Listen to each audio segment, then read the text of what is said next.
10 years old and I was so excited. I was going on a real vacation. A real vacation, not with my parents. Friends of the family had invited myself and my brother to their holiday home on a remote island off the north coast. Those of you who know me will recognize that's the north coast of Australia.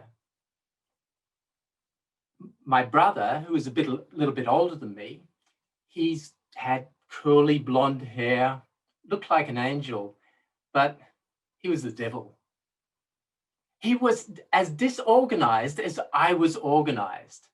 A week beforehand, I had already packed a little suitcase with my swimmers and suntan lotion. When we were going out the door to be picked up, my brother hadn't even packed. My mother said, where's your stuff? And he says, I don't need stuff. He didn't have any shoes on. She sent him back and he threw some things together. And when he came out again, she said, where is your hat? He said, I don't have a hat. Just at that moment, my father appeared in the door and said, you can take my hat. And I thought, oh, this hat is going to be trouble. It was a toweling hat. And as you can imagine, it's made out of toweling material. You know, you don't see them too often nowadays. They've gone a little bit out of fashion, probably for good reason, but it was my father's favorite hat. My father would immediately go out and buy a new screwdriver or a new hammer, but he would never buy himself a hat. He had to wait till Christmas until somebody would give him one. And so this is why the hat was so important to him. Anyway, we went to the island. It was a long way. And when we got there, because it was so remote, there was absolutely nothing to do. We played a lot of cards, but it was extremely boring. But then one day, something really great happened. They said we were going on a fishing trip. We went out on a boat early in the morning, out into the bay. There were about 10 people on the boat. All the grown-ups were drinking beer and talking about fishing and putting bait on their hooks. And my brother and I were sitting on the boat looking into the water because there was nothing else to do. Just then, the most enormous shark swam very gently along the boat. Everybody stopped talking and looked at the shark. Nobody said anything. Then somebody said, grey nurse. Now, there are lots of different types of shark. There are reef sharks and bull sharks and great whites, but the grey nurse shark is the most deadly.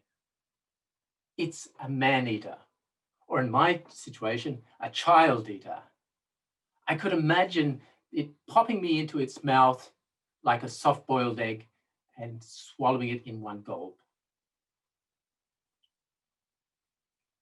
You know, it's a grey nurse.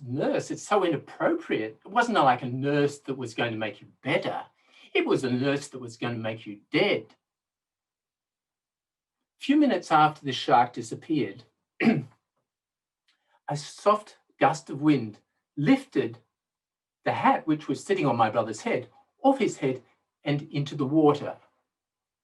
The toweling material started soaking up the water and it started sinking. There was about a 20-second window of opportunity for somebody to jump into the water and retrieve the hat. But I wasn't going there. The holiday finished and we returned back home. As we came in, my father came out and said the inevitable question, where is my hat?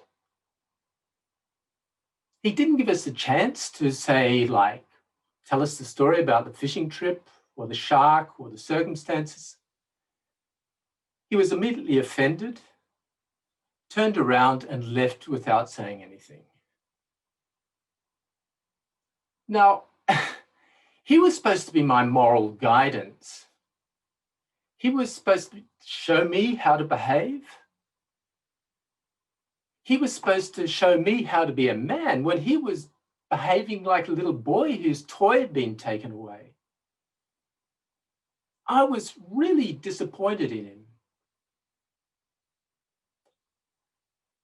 Looking back, you have to see, well, I can see the bigger picture.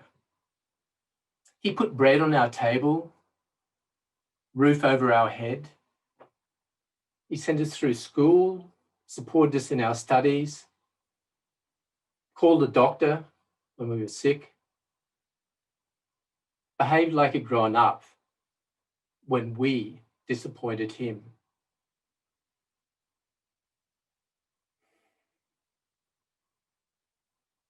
I guess we expect perfection in our parents, but we don't know what was going on in their lives. And the disappointments that we harbor, we can carry around for not just days or months, but years or even decades. Maybe when you think about possibly when your parents have disappointed you, maybe now is a good opportunity to take a step back, look at the larger picture, and maybe let go. I think you'll be doing yourself a favor. And what could be more audacious?